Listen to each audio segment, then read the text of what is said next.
When Evan Rourke pulled onto his property, the east wall of the garage his grandfather had built in 1968 lay in broken brick beneath a construction excavator. Victoria Blackwell, CEO of Blackwell Dominion Automotive, needed one shortcut to route her convoy to a $200 million launch, and she had been told the single father running a restoration shop on Red Haven's edge would take a check and walk away.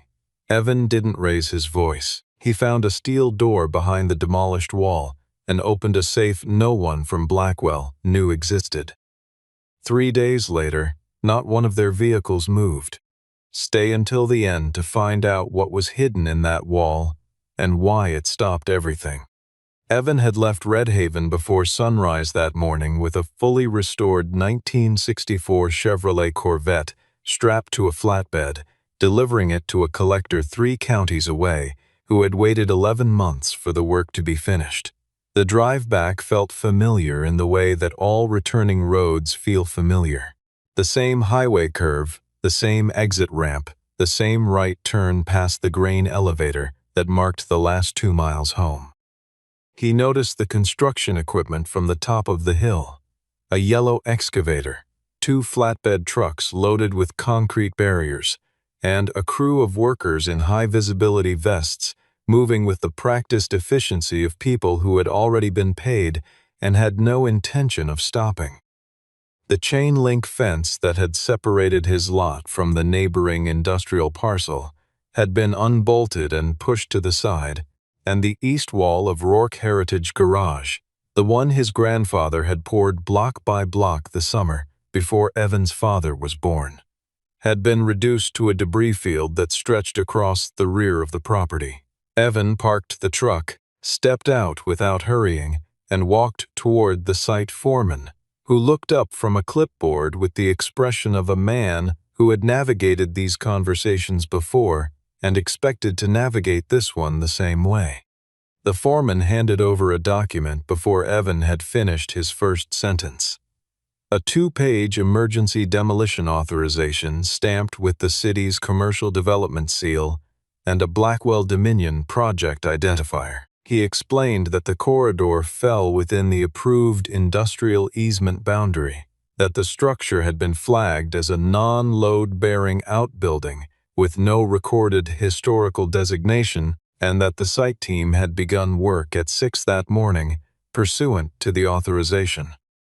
Evan read the document twice, set it on the hood of the foreman's truck, and said that the garage was registered private property under a deed held continuously by his family since 1968, and that no one from Blackwell Dominion had ever knocked on his door.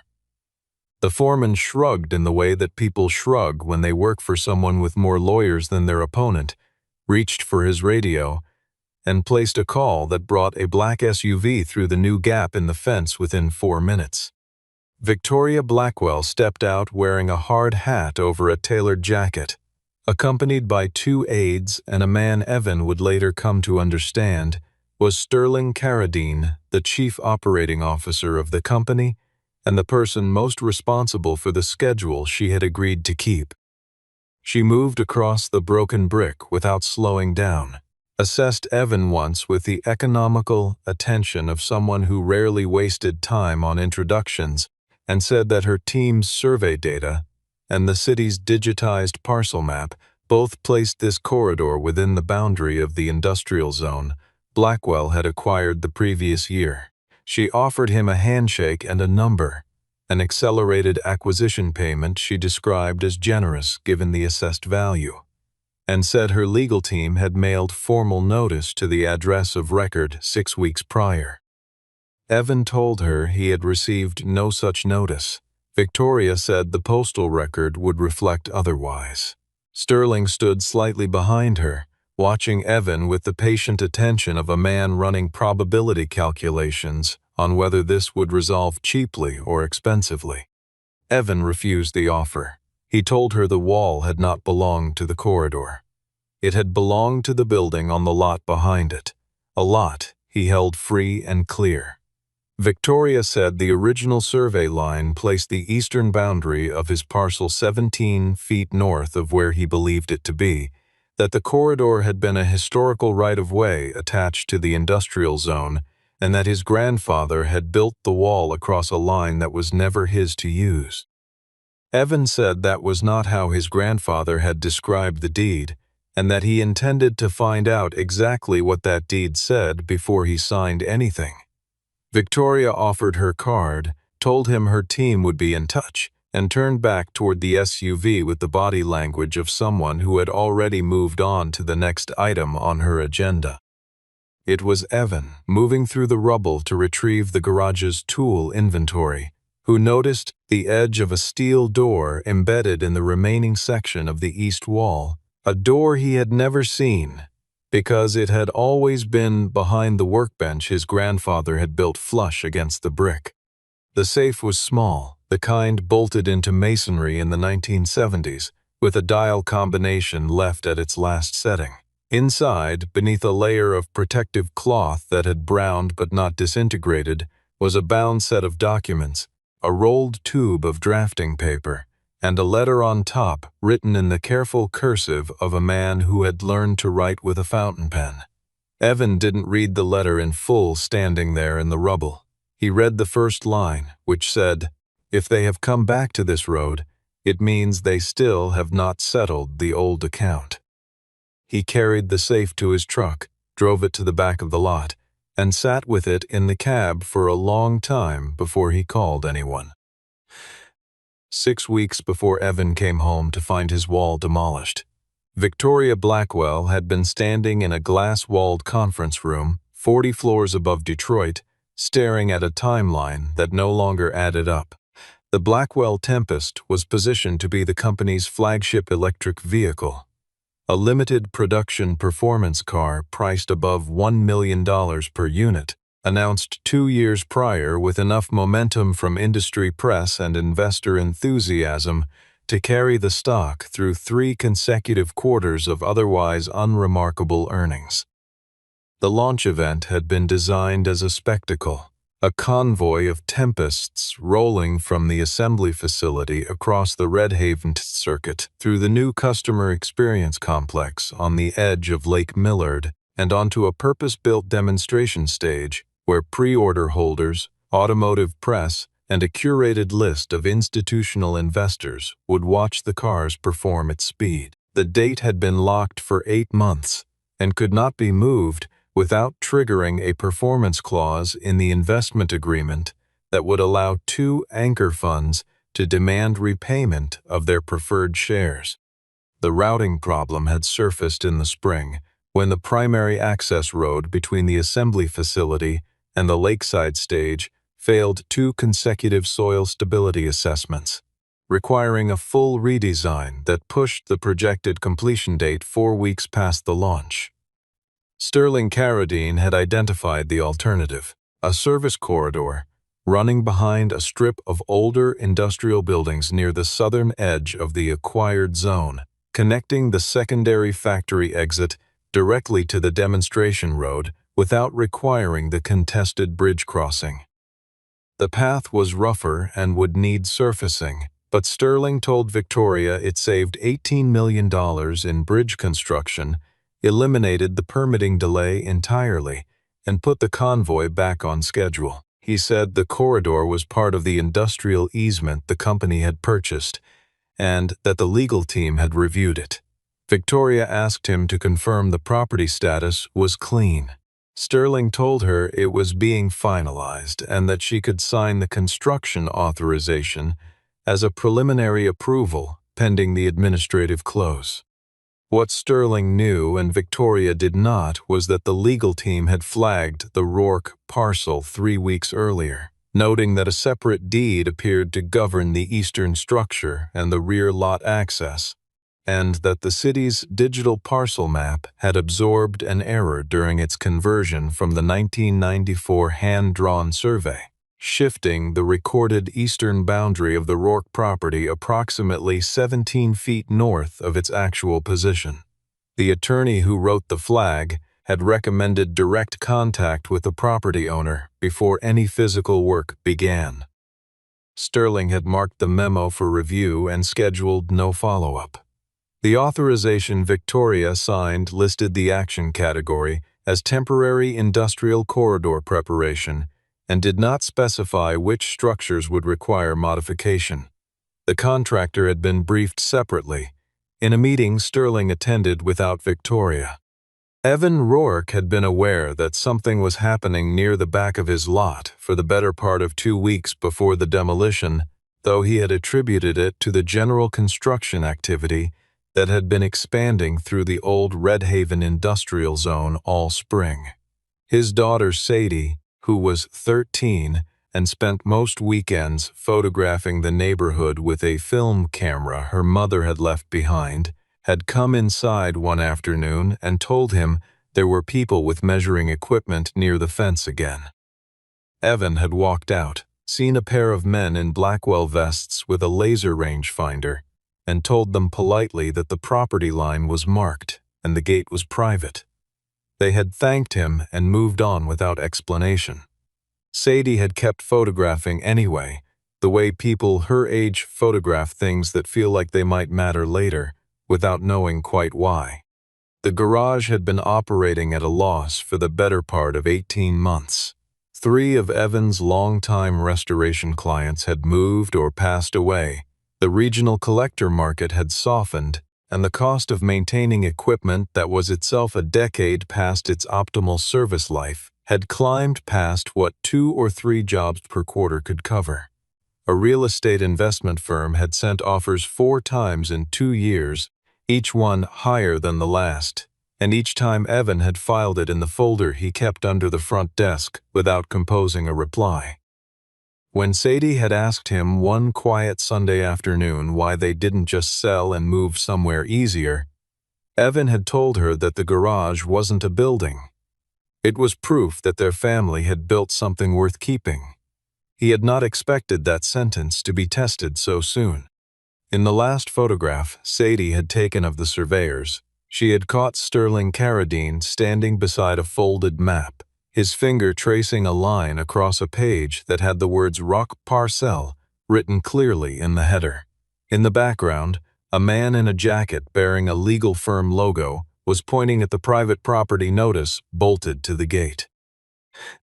Eleanor Whitlock had known Evan's wife before the illness, had met Evan himself at holiday gatherings years ago, and had agreed to see him the afternoon after the demolition without asking what it was about, because the voice on the phone had told her enough. She ran a 4-person practice in downtown Red Haven that handled land disputes, historic right-of-way claims, and a particular subspecialty in correcting the kind of boundary errors that digital mapping systems introduced when county offices converted handwritten survey records to GIS without independent verification. She spread Evan's documents across her conference table, pulled a current parcel overlay from the county database on her monitor, and spent 40 minutes cross-referencing before she said a word about what she was looking at. The deed in Walter Rourke's safe was a 1968 conveyance from the Red Haven Municipal Land Authority granting permanent ownership of the garage parcel and, critically, a 17-foot rear access corridor that connected it to what had then been called the Red Haven Motor Works Test Loop, a private circuit used for performance validation by the small automaker that had operated in the industrial zone from 1952 until its closure in 1979. The corridor rights had been written into the deed in perpetuity as a condition of the conveyance. Tied to the maintenance obligation, Walter had accepted for a service access gate at the edge of the old circuit. The digital parcel map currently used by the city did not reflect the corridor. It had vanished during the conversion, absorbed into the boundary of the industrial zone when survey points were re-entered without cross-referencing the original deed language. Eleanor told Evan that Blackwell's lawyers had worked from the digital map and had never pulled the underlying deed, and that the photographs his daughter had captured. specifically the one showing a Blackwell attorney pointing at a private property notice, were going to be relevant. The case for an emergency injunction was strong, Eleanor said, but the documents in the safe had opened a second question that was considerably more complicated than a boundary dispute. Among the rolled drawings in the tube was a set of engineering specifications dated 1971, hand-titled Rark Feok Freem, covering a chassis geometry system for high-performance rear-wheel drive vehicles that used a passive torque redistribution crossmember to reduce rear axle instability under high-speed lateral loading. The design was detailed, annotated in Walter's hand, and accompanied by a correspondence file that included a letter from Red Haven Motor Works Management attempting to claim the design as a work-for-hire invention, Walter's written refusal citing a specific clause in his employment contract that reserved patent rights for designs developed on personal time using personal materials, and a final letter from Walter noting that the dispute had never been resolved and that he was retaining the originals. Eleanor set that stack aside and told Evan she was not an intellectual property attorney, but that she knew enough to recognize the question of who owned the Rourke vector frame had never been legally settled. Evan had brought a photograph with him, a still pulled from a trade publication showing the undercarriage of a Blackwell Tempest prototype during a test session, taken by an automotive journalist, allowed limited access at a media day 2 months prior. He set it on the table next to Walter's drawings. The crossmember configuration, the suspension geometry, and the torque redistribution mounting points were not identical to Walter's design, but the structural logic was the same in ways that Evan, who had spent 20 years rebuilding precisely this kind of chassis architecture, recognized without hesitation. Eleanor looked at both documents for a long time, then told him she was going to need to refer him to an intellectual property colleague before they filed anything related to the technology, but that the land case was clean and she was ready to move immediately. Victoria Blackwell received Evan's formal demand letter on a Wednesday morning and scheduled a meeting for the following Thursday, which told Evan she still believed this was a real estate negotiation that could be closed before the weekend. She met him in a ground-floor conference room at the Blackwell Regional Office with 2 attorneys and no Sterling Carradine, who had apparently decided the meeting was beneath his personal involvement. She was prepared to offer $1.5 million for a full easement release, property restoration costs, and a waiver of further claims. Evan set a copy of Walter's deed on the table, told her the corridor was not for sale and never had been, and said that until Blackwell restored the wall and rerouted its project corridor, no vehicle associated with the Tempest launch was going to cross Rourke property. Victoria said halting the project would affect the livelihoods of more than 400 workers who depended on the launch timeline. Evan told her the workers hadn't demolished his wall. She looked at the deed, then at the photograph of the Tempest undercarriage Evan had placed beside it, and the composure she had carried through every negotiation in her career developed a visible crack for the first time. Victoria's legal team spent 48 hours drafting a position paper, arguing that the Rourke vector frame had been developed within the scope of Walter's employment at Red Haven Motor Works, that the company's asset sale in 1982 had transferred all engineering documentation to a succession of automotive companies that had ultimately merged into the Blackwell corporate family, and that any intellectual property dispute had long since exceeded the statute of limitations. The position was logically constructed and probably sufficient to delay a legal challenge for months. What the position paper did not address was the component in Evan's safe, a physical prototype crossmember, machined aluminum with a hand-stamped series marker beginning with the letters RVF, which had been sitting alongside Walter's drawings since the day he sealed the safe. Evan brought it to a machinist he trusted in Lansing, who measured it against the specifications in Walter's drawings and confirmed it matched to manufacturing tolerance. Through Eleanor's intellectual property colleague, Evan then obtained a deposition transcript from a retired Blackwell supplier interviewed in an unrelated parts provenance case, in which the supplier referenced a chassis stabilization component sourced from a pre-acquisition archive that he described as dating from the original Red Haven Motor Works Technical Library, with an internal Blackwell classification number that began with RVF. Graham Winslow had been Blackwell Dominion's chief vehicle engineer for 9 years, had a reputation across the domestic performance car industry for refusing to approve production readiness until his own satisfaction was complete, regardless of schedule pressure, and had been kept partially in the dark about the Rourke situation by Sterling on the grounds that it was a real estate matter and not an engineering concern. Graham had nonetheless been troubled for several weeks by a discrepancy in the Tempest's chassis documentation. Specifically, the attribution of the crossmember geometry to an internal development file from 2022 that, when he pulled the original design session records, referenced an archived drawing set rather than original computer-aided design work.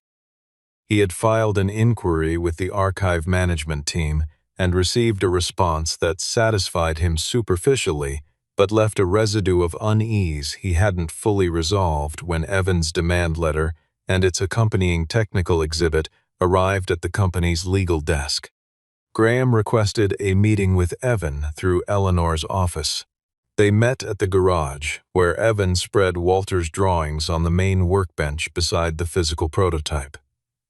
Graham studied the documents for nearly an hour without speaking, making occasional notes, and when he looked up he said that the fundamental mechanical principle in the vector frame design, the specific geometry of the passive redistribution crossmember, and the angular relationship between the mounting points and the rear subframe, was the same in both systems. He said the modern implementation used materials and tolerances that Walter's 1971 prototype couldn't have accessed, but that the underlying engineering insight was identical, and that it was not the kind of coincidence that happened twice independently. He told Evan he had not known the design had a history outside the company's own archive, that he believed the attribution in the development file was wrong, and that he needed time to understand how the documentation had been structured before any of it became public. Walter's journals described the vector frame in the language of a man who was simultaneously excited about what he had built and angry that the company he worked for kept insisting it belonged to them. He had declined 3 escalating offers from Red Haven Motor Works management to purchase the design outright, had refused to sign an amended employment agreement that would have retroactively classified the work as company property, and had noted in the final entry before the company closed that he was placing the originals in a location where they would survive whatever happened to the building and whoever bought it. He had also written, in an entry dated months before his death, that the system he designed had a defect he had never fully resolved, a condition he described in terms that were technically precise but unmistakable in their practical implication. Under specific high-speed cornering loads, the crossmember geometry created a transient redistribution event that the electronic stability technology of his era could not compensate for quickly enough, and the consequence was a rear axle response that could overcome a driver's input at the worst possible moment. Victoria had not been told about the safety notation. Sterling had reviewed a summary of the safe's contents prepared by outside counsel and had flagged the intellectual property items for the position paper, but the single paragraph in Walter's final journal entry describing the unresolved defect had been characterized in the summary as a general maintenance note rather than a safety concern. Victoria first heard the word defect from Graham Winslow who came to her office on a Friday afternoon, placed the journal excerpt in front of her, and asked her, in the measured voice of someone who has already decided what he is going to say, whether anyone had run a stability simulation of the Tempest against the specific load conditions Walter had described. Victoria came to the garage alone that evening, driving herself in a car that wasn't from the Blackwell lineup.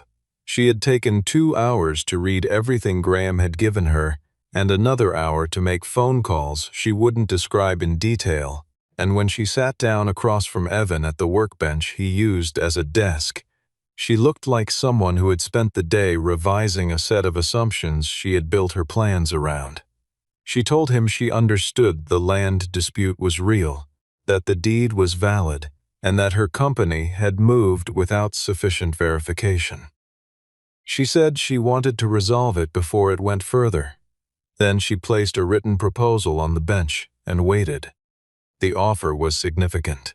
Full reconstruction of the demolished wall at Blackwell's expense, a payment of $5 million for a long-term easement on the corridor, a named acknowledgement of Walter Rourke in the company's Heritage Archive and in the physical lobby of the new facility, a consulting contract for Evan as an independent technical advisor, and a written stipulation that the demolition was the result of contractor error rather than authorized company action. In return, Evan would sign a release covering the land claim, the intellectual property question, and any public statement about the events to date. Victoria told him she was making the offer personally rather than through legal channels, because she wanted him to know it came directly from her. Evan read each page carefully, set them down in order, and said he had one question before he responded. If the technology in the Tempest was not rightfully the company's, why was the solution to pay him money rather than to say so publicly? Victoria said the two things were legally separate and practically complex, that the intellectual property claim would take years to resolve, and that the company had obligations to employees and investors that could not wait for a litigation timeline. Evan told her he understood all of that, and that he was going to refuse. He said the offer was asking him to protect a project built in part on the erasure of his grandfather's work, in exchange for the kind of money that made the erasure feel comfortable for everyone involved. He said his grandfather had refused similar offers from people with more leverage, and he had spent a long time figuring out why that had mattered. Victoria did not argue immediately. She said he needed to understand the stakes. 500 people depended on this launch. The company's credit facility had covenants tied to the event date, and if the project stalled, the consequences would reach people who had nothing to do with what happened to his garage. Evan said those people hadn't demolished his wall, and that if the project was too fragile to survive a brief delay caused by its own legal misconduct, the real problem wasn't his refusal. He asked her, before she left, whether she had run the simulation Graham had described. She told him it was scheduled. He told her that when the results came back, she should call him. Sterling Carradine's response arrived 3 days later through the city's Commercial Compliance Department. A formal notice that Rourke Heritage Garage had been identified as potentially non-compliant with updated industrial zone standards, that a vehicle disposal and soil contamination assessment had been flagged for the property, and that the city would be initiating a review of the operating license. The notice was dated the same week as Evan's refusal, and 2 of the specific violations cited matched language from a Blackwell internal memo that Eleanor obtained through a public records request filed the same afternoon she saw the notice. Eleanor told Evan it was pressure, not law, and that the complaint would go nowhere once they responded with documentation. She also told him to file the injunction application that evening rather than waiting until Monday, because Sterling was not going to slow down on his own. The temporary restraining order was granted at 9:45 on a Tuesday morning by a circuit court judge who read Eleanor's brief alongside the surveyor's correction report, the deed photographs, and the parcel overlay showing the digitization error, and concluded in a 14-page ruling that there was sufficient cause to believe Blackwell Dominion had conducted physical work on private property without lawful authorization, and that the ongoing use of the corridor for project access constituted continuing trespass. The order prohibited any Blackwell vehicles from crossing the Rourke parcel boundary, suspended construction on the contested section of the project corridor, placed a preservation hold on all engineering documentation relating to the Tempest chassis system, and froze any modification or disposal of materials bearing the RVF designation pending further proceedings. It landed on a week when the Tempest launch was 31 days away. The first consequence was logistical. The convoy route was severed, and there was no approved alternative that could be prepared in under a month. The second was financial. 2 of the 5 institutional investors with performance clause agreements demanded an emergency board briefing, which was scheduled within 48 hours, and which Victoria attended knowing that Sterling would be in the room with a prepared narrative that did not reflect what she now understood about the situation. The third was public. A trade journalist who covered the automotive sector had been following the Blackwell land dispute through county filing notices since Eleanor first appeared in the public record, and on the morning after the restraining order was issued, the journalist published a piece with enough accurate detail to tell the industry community that the Tempest launch had been halted by a dispute involving both a land rights violation and an unresolved question about the provenance of the car's chassis technology. The board meeting was the most difficult professional hour Victoria had experienced in 9 years as chief executive, not because the questions were unfair, but because she had to answer them without being able to say with confidence what she had known and when, and because Sterling sat 3 seats away and answered every question that came his way with the smooth preparedness of a man who had anticipated every line of inquiry. He presented the situation as a regulatory misunderstanding exploited by an opportunistic property owner, characterized the intellectual property question as a dormant claim with no legal merit, and described Victoria's pause of the technical review process as an overcautious response to pressure that was increasing project costs by the day. He stopped short of recommending her removal but used language that made the board understand he was considering it. Graham had spent 3 days running the stability simulation that Walter's journal described, using the exact load parameters Walter had specified, a high-speed lane change combined with a full throttle exit at the apex of a decreasing radius curve. The results were not catastrophic in the way that headline accidents are catastrophic, but they were measurable. In 11 of the 36 scenarios Graham ran, the Tempest's rear axle response during the transient redistribution event exceeded the designed intervention threshold for the electronic stability program by a margin that a professional driver would manage and an enthusiast driver would not. Graham presented the findings to Victoria the morning after the board meeting, not to Sterling, and said that in his professional judgment, the car was not ready for a public demonstration at the velocities the launch plan specified, and that he could not certify the vehicle for the event as currently configured.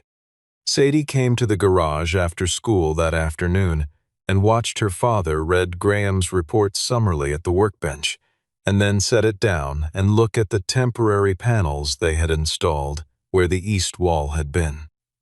She asked him if they were sure they were doing the right thing, because 2 of her teachers had said he was the person making the launch fall apart, and one of them had mentioned that friends' parents worked at the assembly facility. Evan looked at her for a moment before answering. He said that doing the right thing didn't mean no one got hurt. It meant you didn't keep building something wrong just because stopping it had become expensive. Sadie thought about that for a while, then went back to her camera. Evan called Victoria, after Graham presented his findings, told her he wanted to share something from Walter's journal that she needed to see in person, and asked her to come to the garage rather than a conference room. She came. He showed her the specific journal entries, walked her through the load conditions Walter had identified, and placed Graham's simulation results on the table beside Walter's description of the problem as he had understood it in 1971.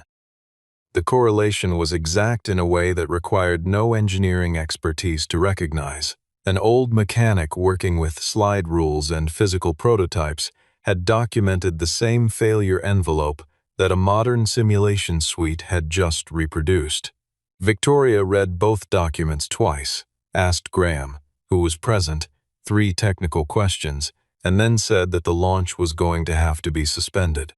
Sterling heard about the decision within the hour, arrived at the garage before Victoria had left, and spent 40 minutes arguing that the simulation data was derived from a disputed source, that the load conditions Walter had described were unrealistic for a controlled demonstration, and that suspending the launch on the basis of documents from a legal adversary was the most operationally reckless decision Victoria had made in her tenure.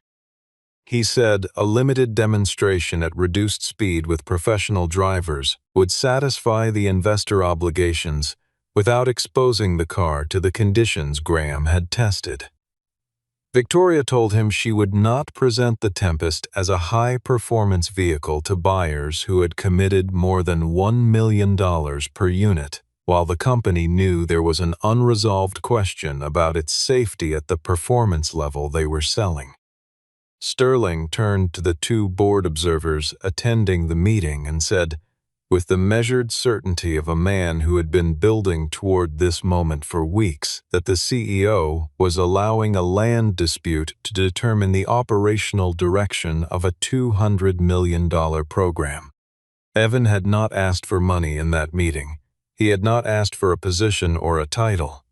When Victoria asked him what he actually wanted, he said he wanted the wall rebuilt, the trespass acknowledged, his grandfather credited, the technology question resolved honestly, and the car fixed before anyone drove it at speed in public. He said if those things happened, he would withdraw his objection to the project entirely, and Blackwell could build its launch on terms that wouldn't come apart the moment someone started asking questions.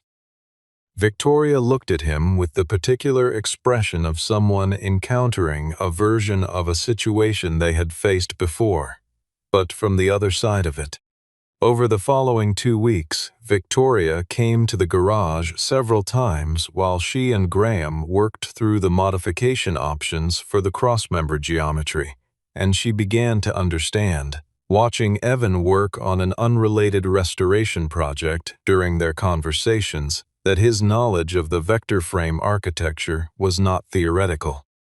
He had grown up watching his grandfather work with the prototype crossmember, had spent years replicating similar geometry in vintage chassis work, and understood the failure mode Walter had described not as an abstraction, but as a physical behavior he had observed in real metal at real speed. He suggested a mounting offset adjustment that reduced the transient redistribution moment without altering the fundamental geometry, and Graham tested it in the simulation and confirmed it addressed 9 of the 11 critical scenarios. They worked through the remaining 2 over 3 sessions at the whiteboard Evan had bolted to the garage wall where the east window used to be. Victoria observed all of it, and what she understood by the end was not that she had been wrong about the Tempest's potential. The car was genuinely extraordinary, but that the foundation it had been built on was cracked in ways that Sterling had chosen to ignore, and that she had not looked closely enough to find. Sterling, who had spent the same 2 weeks meeting privately with 3 board members and preparing materials for a governance review, discovered through a contact at the garage's insurance provider that Victoria had quietly authorized the cross-member modification. which was enough to call the board session he had been constructing for weeks.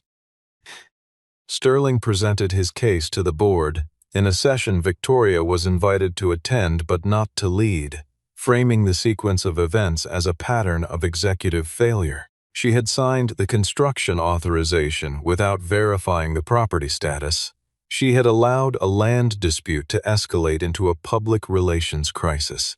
She had suspended the launch on the basis of unverified data from a legal adversary, and she had authorized engineering modifications to a production vehicle outside the standard approval process.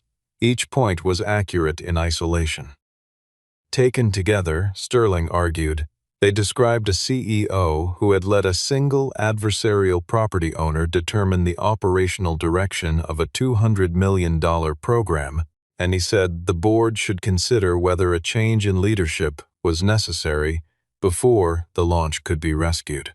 3 of the 7 voting board members had been receiving Sterling's private briefings for 2 weeks. The session ran 4 hours and ended without resolution, with the board requesting a 48-hour period for Victoria to respond. Sterling used those 48 hours to prepare a compressed version of the original launch.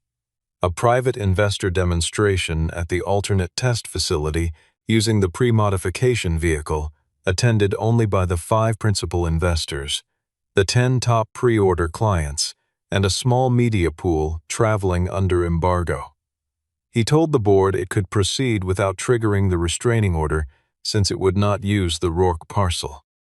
He did not tell the board that he had already briefed the event logistics team, that 2 professional drivers had been told to prepare, or that he had quietly instructed the test facility team to run the cars at full performance specifications rather than the limited speed Victoria had specified. Evan found out about the planned demonstration through Graham, who had been copied on a logistics memo he was not supposed to have seen and who called Evan that evening. Eleanor moved immediately. She filed a motion with the circuit court noting that the planned demonstration constituted a violation of the preservation hold on the unmodified vehicle, that the event would involve adjacent public roads within the original injunction scope, and that the engineering documentation freeze made it legally impermissible for Blackwell to certify the vehicle for any performance event. She also filed a separate notice with the State Vehicle Safety Authority, attaching Graham's simulation findings and Walter's journal excerpt, requesting a hold on the vehicle's event certification. The insurance provider received formal notification that the planned demonstration was proceeding under disputed safety documentation. The professional drivers withdrew the morning of the event. The 2 principal investors, whose funds were subject to the performance clause, issued a joint statement requesting postponement pending clarification of the safety documentation. The insurance hold meant no coverage attached to the event, and the test facility manager, unwilling to accept personal liability, closed the facility to Blackwell vehicles until the certification question was resolved through standard channels. Sterling stood on the test apron watching the logistics team load the cars back onto transporters. The board, informed of the collapse in real time, convened an emergency session without waiting for his report. Victoria had spent the morning preparing for a different kind of appearance. She drove to the parking area in front of the idle assembly facility, where 2 automotive journalists and a local news camera had gathered after following the court filings, and she spoke without a prepared statement. She said that the land on which a portion of the Tempest program had been developed had not been acquired with the owner's consent and that her company owed Evan Rourke a direct apology. She said that the chassis technology at the core of the Tempest's performance system had design origins that Blackwell had inherited without proper attribution, and that the company intended to correct the record. She said a safety question had been identified in the vehicle's behavior at performance speeds, that the modification required to address it had been developed in collaboration with the engineer whose grandfather had originally designed the system, and that no tempest would be demonstrated at speed until that modification had been independently certified. She said the launch was postponed indefinitely, took no questions, and drove back toward Redhaven. The board session convened on a Thursday with Evan present at Eleanor's request, seated at a side table with Graham, whose presence had been requested by two independent board members who wanted a technical witness. Sterling opened by placing a single email on the table. A message sent from Victoria's account 8 weeks prior acknowledging a summary of the legal team's preliminary assessment that the Rourke parcel status was not fully resolved. He said this demonstrated Victoria had been informed of the risk before authorizing the construction work. Victoria did not deny it. She said she had received the summary, that it had been characterized to her as an administrative detail being handled, and that she had signed the authorization trusting that characterization. She said she had been wrong to trust without verifying, and that the signature was hers and the responsibility was hers. Sterling told the board that Victoria's public statement had caused irreversible damage to the Tempest's commercial position, that she had validated every claim of a legal adversary while the case was still pending, and that the company needed leadership capable of protecting its position rather than confessing to it. He said the path forward was straightforward. Settle the land claim on market rate terms, contest the intellectual property question on the grounds of time limitation, proceed with a revised launch on the alternate route, and restore investor confidence through decisive action. He said the only thing standing between Blackwell Dominion and a successful recovery was the CEO's unwillingness to act like one. Evan spoke when invited, and he spoke briefly. He confirmed that Victoria's had signed the demolition authorization. He confirmed that she had initially offered him money in exchange for his silence about both the land claim and the technology question. He then told the board that when she had learned about the safety data, she had suspended the launch before he had asked her to, and that Sterling Carradine had attempted to run the vehicle at full performance speed after that suspension while the preservation hold was in effect. He told them that Sterling had known about the Rourke parcel boundary question before construction began, had suppressed the attorney's recommendation to contact the property owner, and had structured the authorization request to prevent Victoria from knowing the full scope of what she was approving. He said he was not there to protect Victoria Blackwell's career or to destroy it. He was there to make sure the person who had deliberately chosen to overwrite the truth could not rewrite it again in this room. Graham followed with the documentary record. The email thread in which Sterling had directed the archive team to reclassify the RVF file under a new internal identifier. The message chain in which a legal department recommendation to contact the Rourke family had been marked closed without action.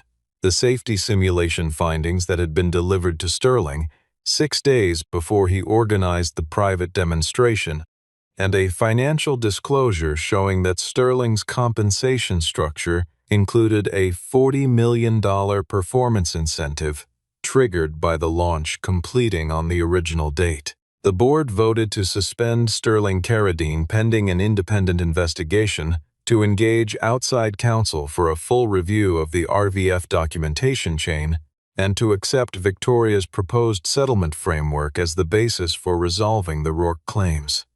Victoria still faced a governance review and mandatory independent oversight.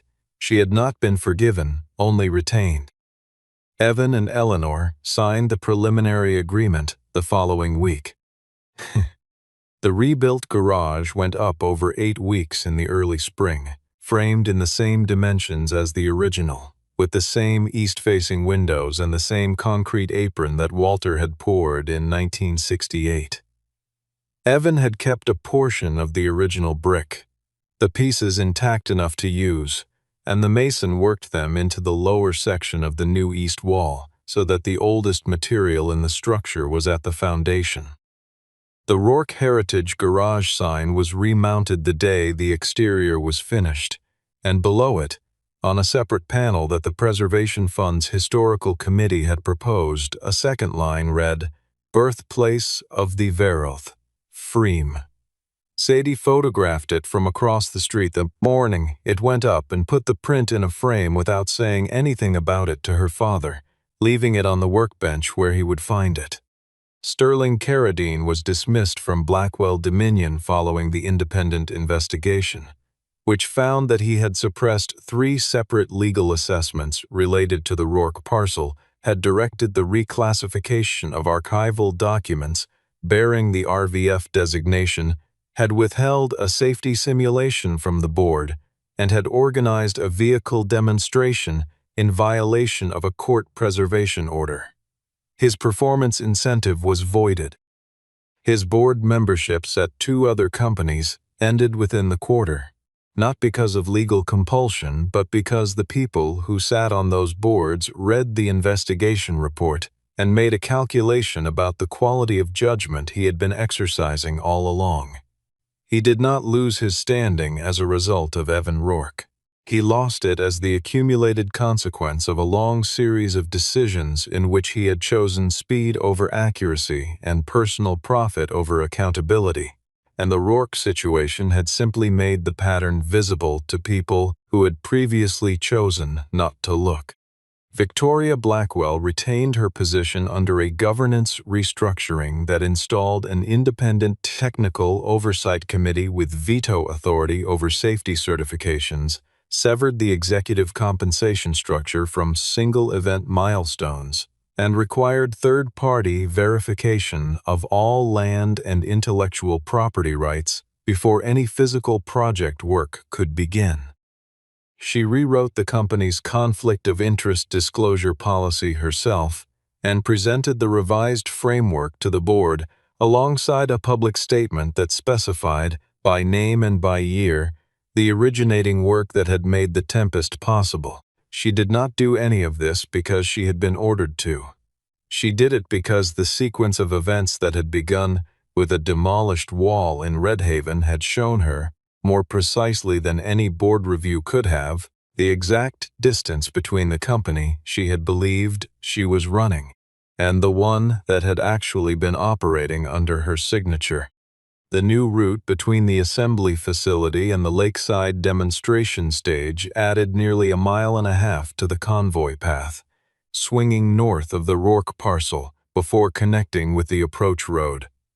It required the bridge that Sterling had spent 8 months trying to avoid, and the bridge was built correctly and on schedule because no one was hiding a parcel boundary dispute inside the budget estimate. Evan did not attend the rescheduled launch. He was at the garage when the convoy passed, 6 Tempests in electric blue against the gray Michigan morning, and he turned back to the restoration project on his lift before the last one disappeared around the curve. The royalty arrangement from the vector frame license was sufficient to cover the property taxes, the equipment replacement, and a modest expansion of the training program he had started for 3 apprentices the previous fall. Victoria stopped at the garage before she joined the convoy at the stage. She came in without an entourage, looked at the rebuilt east wall for a moment, and asked Evan whether he thought the road they had taken to get here had been worth the length of it. He said that a shortcut was only useful when it didn't go through something that belonged to someone else. She handed him the key to the first production Tempest off the line and said it was a gesture he was under no obligation to accept. He set the key on the workbench and offered to check the crossmember before she drove it to the stage. She said she trusted the certification. He said trust and verification were not the same thing, and she laughed in the way that people laugh when they recognize something they had to learn the hard way. He lifted the hood, checked the modified crossmember mounting, and closed it without saying anything was wrong, because nothing was. Victoria took the key back, paused at the garage door, and asked if he had anything to say about the car. Evan looked at the Tempest, at the lines that carried the mechanical logic his grandfather had worked out on a drafting table in this same building more than 50 years before, and said, now it knows where it came from. The car rolled out of Rourke Heritage Garage and followed the longer road toward the lake, and behind it the east wall stood whole, built from old brick and new mortar, the way most lasting things are built. What's the Shkonda form?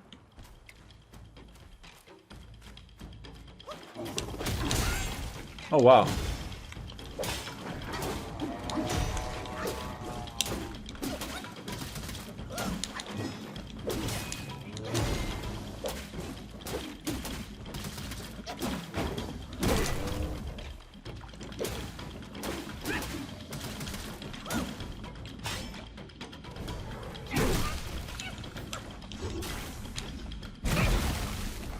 Damn.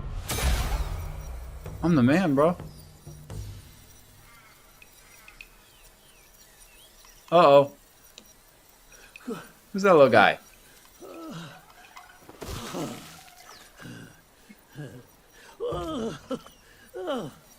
It's been a while, but the immobilized spell still works like a charm. Welcome in, guys. Welcome in. Since you hail from Mount Huagro, it won't hurt to teach you a handy trick. Now, here we go. Give me your hand.